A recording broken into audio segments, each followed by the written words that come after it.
Photoshop or Procreate? Which one is better for illustration? Today I'm going to tell you what the major differences are between these two apps and why you might choose one over the other. I'll also tell you which one I like best and why. But first, welcome to the channel. My name is Tom Froese and I'm an illustrator and a top teacher on Skillshare where I've helped 99,476 students break into the world of commercial illustration. If you're considering a career as a commercial illustrator or have already made the jump and you're looking for insights and inspiration from the inside, that's what this channel is all about. If you feel I've earned it in this video, please be sure to give it a like, and I welcome you to subscribe to become a part of this growing community. So just a couple of quick updates before we get into it, since this is a community first, a video channel second. If you're in a hurry, feel free to skip ahead to the main content using the timestamps below. So last Monday, we had our first ever hangout on the Tom Froese Patrons and Pals Discord server.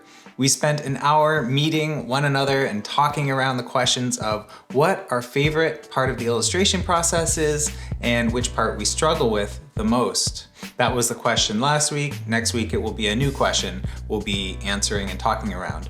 This is a brand new thing I started to help patrons and non-patrons alike start to meet one another and build up a community of illustration learners from all experience levels. That's what this whole thing is about.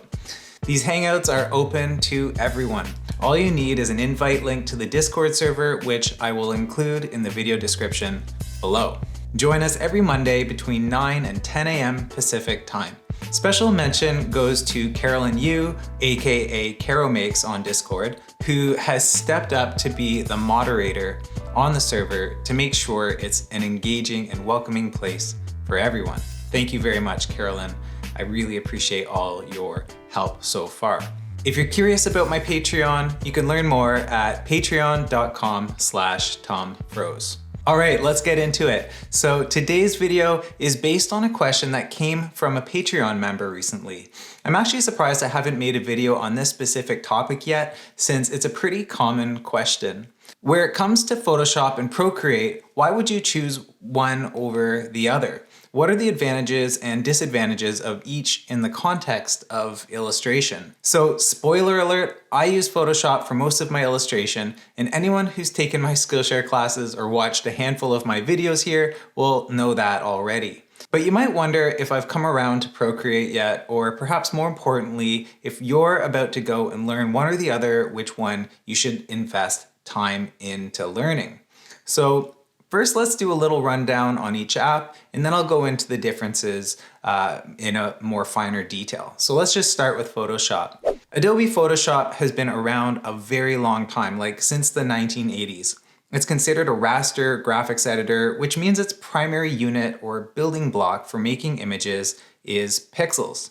This is in contrast to Adobe Illustrator, which is a vector graphics editor, which means its primary unit or building block is paths and shapes. So rather than building up and editing pixels, in Illustrator, you create using shapes that have control points, which are infinitely changeable and scalable. But today we're not talking about raster versus vector, but comparing two raster programs, Photoshop and Procreate. So with that quick little definition in mind, let's just look at what you can do with Photoshop.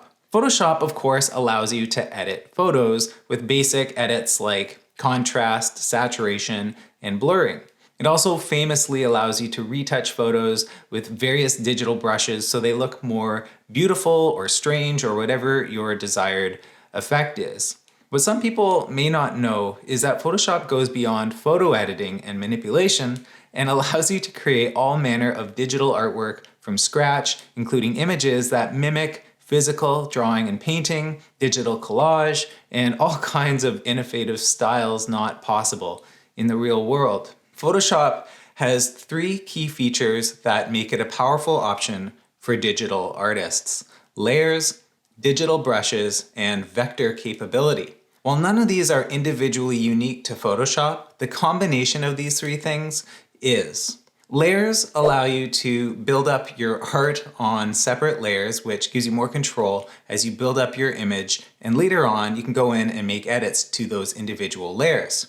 For instance, you can separate layers for each color in your artwork, which allows you to make changes to one color without affecting the others. Digital brushes are just what they sound like, brushes that you use to paint or draw to build up your digital artwork. Brushes can mimic physical media like oil painting or watercolor, or they can be markedly digital with crisp, clean edges and no texture. Lastly, vector capability in Photoshop brings the same level of shape-based creation and control that you would find in Photoshop's sister program, Illustrator. Procreate is relatively new to the scene, but it has taken it by storm. Procreate grew up in tandem with the iPad and is now, as far as I can tell, the most popular iPad-based illustration app. Procreate is a raster graphics editor, just like Photoshop. You can use it for basic photo editing operations, as well as building up artwork using digital brushes. In many respects, it's just as powerful as Photoshop, and many serious illustrators and artists use it as their go-to illustration app. Procreate, in many ways, is like a scaled-back Photoshop. I mean, depending on how you look at it, you might consider Procreate a less bloated and more elegant illustration app. Unlike Photoshop, it's purpose-built for digital illustration, whereas Photoshop was arguably designed to process and manipulate photographic and scanned images. The unique power of Procreate, and I think this is what has made it so popular today, is that it's native to the iPad, which makes it easy and intuitive to use and much more portable than Photoshop. Probably Procreate would never have taken flight without the advent of the Apple Pencil in 2015, 4 years after the app's genesis. One of the huge pain points of working on a computer or laptop has always been the relationship of the artist's drawing hand to where the art is being displayed. Another huge pain point, of course, is expense. If you have a lot of money, you can buy a fancy Wacom display-based graphics tablet and draw it directly onto the screen, but this is built into the whole idea of Procreate. It's on a tablet, and the primary way of interacting with what you're seeing is by using the pencil or direct touch with your fingers. An Apple Pencil and iPad together might cost you around $1,000 depending on the model and whether you buy new or used, whereas a computer with a decent display-based tablet will be somewhere in the triple zone, so like $3,000, maybe $4,000, and that doesn't even take into account the ridiculously expensive Adobe Creative Cloud subscription you'll be paying for just to have access to Photoshop at all. Procreate is insanely affordable, and it's available as a one-time app purchase. I forgot how much I paid for Astropad a number of years ago, and I just took a look, and it's actually, like, I can't believe that it's still only $10 US. I'm kind of just waiting for them to switch it to a subscription-based model. It all just seems too good to be true. But anyway, at this point, you may be thinking Procreate is a more elegant illustration tool and it costs 10 bucks. Decision made, right? Well, here it might look like Procreate's the way to go, but there's still more I need to say about it before telling you my verdict. I said that Photoshop has the powerful combination of layers, digital brushes, and vectors. To date, there is no vector capability in Procreate. So if you want to have infinitely editable and scalable perfect paths and shapes, Procreate will not deliver. Another limitation of Procreate is that it has a marked limit on the number of layers, largely due to the hardware limits of iPads when compared to more powerful desktops and laptops. On a Mac or PC, you'll have virtually limitless layers, whereas on Procreate, depending on the size and resolution you are working in, you may have only a dozen. I have reached the layer limit many times when illustrating in Procreate. So these are the main differences between Photoshop and Procreate as far as illustration goes. There are other significant differences which we'll get into in a bit, but just in terms of illustrating in general, Photoshop and Procreate allow you to make digital art using layers and digital brushes, And assuming you're using an Apple Pencil or a stylus, you're going to have a similar experience in both. So now that we've seen kind of a basic breakdown of Photoshop and Procreate, I'm going to give you 5 reasons I still illustrate in Photoshop. So here's where the differences really start to matter, and this is where you'll see why I've chosen to stick with Photoshop, at least for now, in my own illustration work. So the first key difference between these two programs is native file management versus no files. So call me a dinosaur, but I like me a good hard drive. I like knowing that all my files exist in the same room where I am. I like being able to see the files in Finder and I like being able to use and move them around freely from folder to folder and device to device. I also like to access my files from all manner of programs with ease. When you create an illustration in Photoshop, you have to first make a new file, and then that file has to be saved somewhere. That will be on your hard drive. When you create a new illustration in Procreate, you can see it in the gallery on the app, but other than that, who knows where the actual file is? I don't even know if Procreate has files. I don't know what's happening behind the gallery that you get in the app. The only time the idea of a file comes up is when you have to send the file in a given format like JPEG or PSD to another device, usually a laptop or desktop computer. For file management and ease of viewing and using files elsewhere, Photoshop comes out on top. So Photoshop here gets a point and Procreate gets 0. The next difference is keyboard shortcuts versus gestures. So this may make me seem like an old man as well, but I love me a good mouse and keyboard. Sometimes gestures and touch controls can be way more intuitive, but as a native desktop computer user, I can touch type or type without looking, and I can use a mouse quite effortlessly. And because menus and functions exist on so many different levels on our digital devices, such as being located at various positions on our screens or buried in menus, it can be far more efficient to hit a quick keystroke or to do a click and drag with the mouse rather than accessing commands with mere gestures. An example would be switching between tools. While I'm using the brush tool in Photoshop, I may have to erase something. So I just have my hand on the keyboard and I hit E and then I'm in erase mode. I don't really have to do anything else. There's no looking for erase through buried menus. Then when I want to get back to my brush, I hit B and I'm back in brush mode. It's super simple and no time has been lost. In Procreate, every time I have to do something other than what I'm currently doing, I have to gesture or touch my way to it, often using the same hand that I draw with. And because the tablet screen is so much smaller, so many of the tools that I need are buried in menus that I have to tap and touch to access. In Photoshop, I can keep all my go-to tools open in panels on one side of the screen, and a key example here would be my color swatches.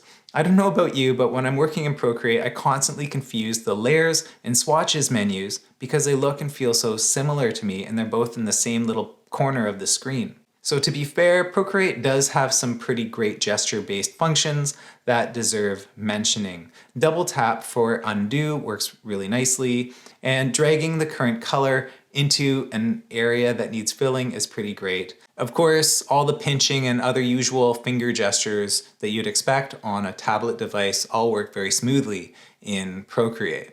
But you can do all this in Photoshop also with a touchscreen-based tablet, as I do using my iPad Pro and Astropad. While I admire some of the clever gestures that Procreate has devised to access some of its buried functions without leaving the canvas, I still think that Photoshop allows much more immediate access to many more functions through keystrokes and mouse operations. Here, Photoshop gets 1 point and Procreate gets 0.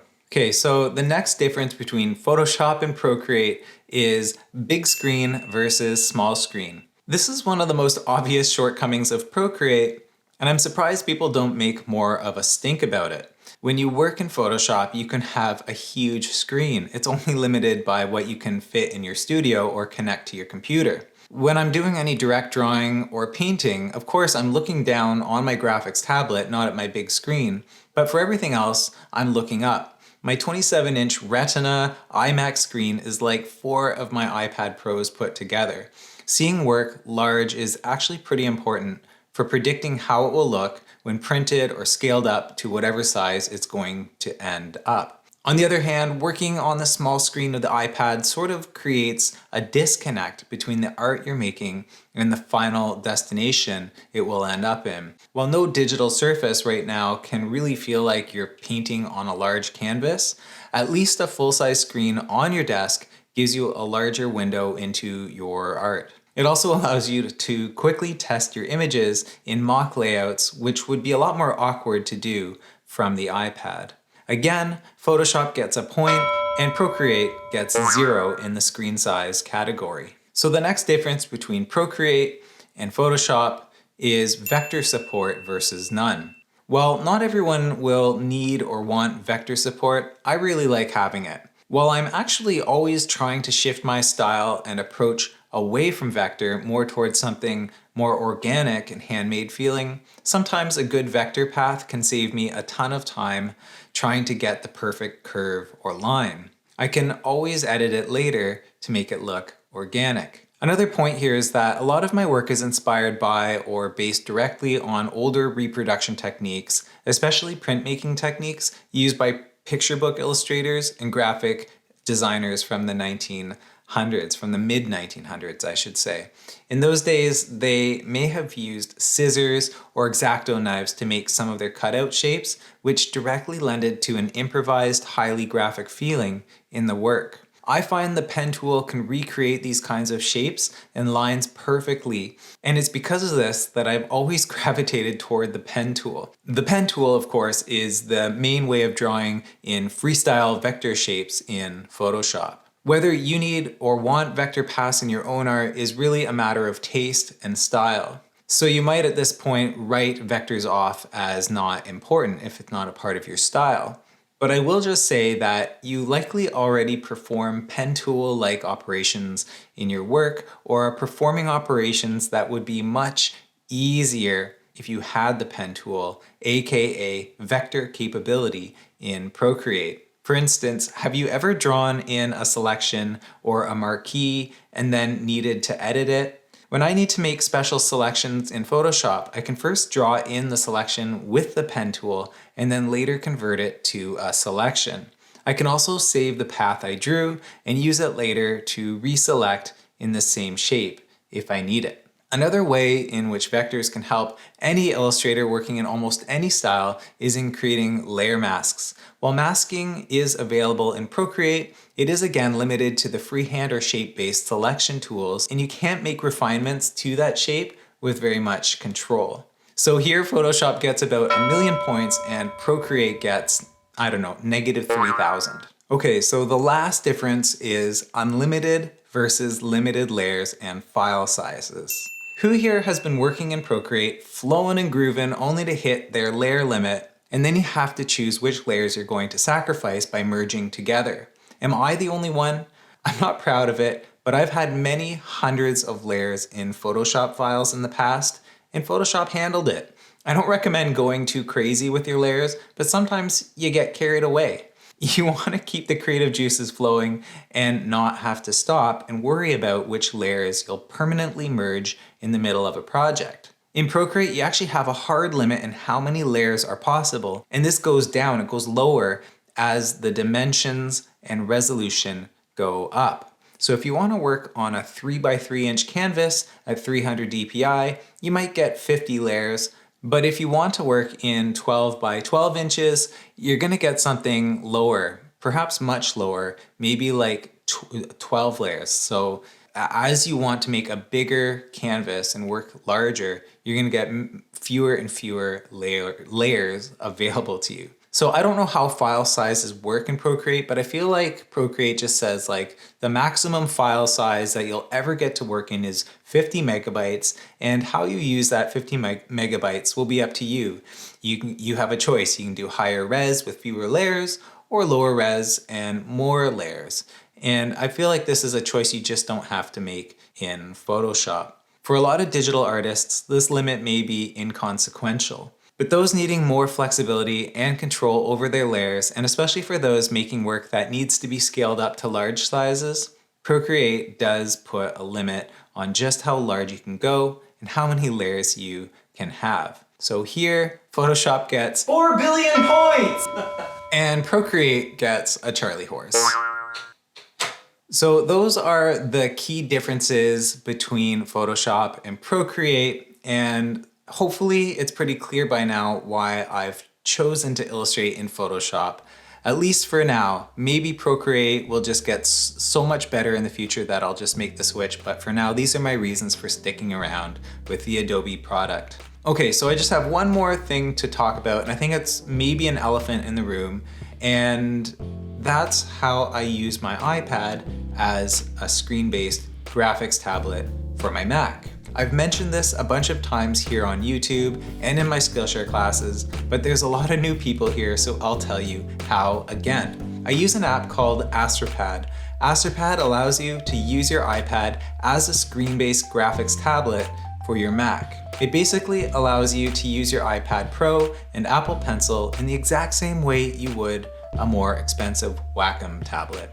Plus, you get to use your iPad for other iPad-y things that you wouldn't get to use your Wacom tablet because it's trapped in a prison of cords and limited by its own single-purpose functionality. Astropad is available in 2 versions, a one-time purchase of Astropad Standard, which gives you more basic functionality, and a subscription-based version called Astropad Studio, which gives you way more flexibility and power. I've been using Astropad Studio for a few years now, and I seriously don't know how I would live without it. If you're on the fence about which one to choose, I think it's a no-brainer to try Astropad Studio for a free 30-day trial and see if it works for you. If you find it to be as useful as I do, you'll just keep going with it. Or you can cancel or switch down to Standard Edition and there's no skin off your back. If you want to learn more about the differences between Studio and Standard, I wrote a post about it on my old blog on my website, so please check that out. Again, I'll leave the link in the show notes. So that's it. The Photoshop versus Procreate debate has been solved forever. Honestly, I don't know how illustrators can use Procreate on its own without having any desktop option to do more stuff with the files, but maybe I haven't actually seen how others are using Procreate and integrating it into their workflow. Actually, that's exactly the case. So if you're a Procreate user, I would love to know how you use it. Do you use it completely standalone, or is it part of a workflow that involves other programs or processes, perhaps InDesign or Illustrator, anything like that? I'm especially curious for purely iPad-based illustrators. How do you share your files? How do you keep track of revisions? You know, a lot of these things I rely on my file system, I rely on Finder, I rely on just my desktop or laptop computer to do these things. I have no idea how people would just use an iPad. Let me know as usual in the comments. I look forward to reading them. If you found this video helpful, please hit the like button and consider subscribing if you haven't already. If you want to be part of my growing community of students and illustrators, you can learn more about how to be involved at patreon.com/TomFroze. The link is in the description. Thanks as always for watching to the end. My name's Tom Froze. I'll see you in the next one.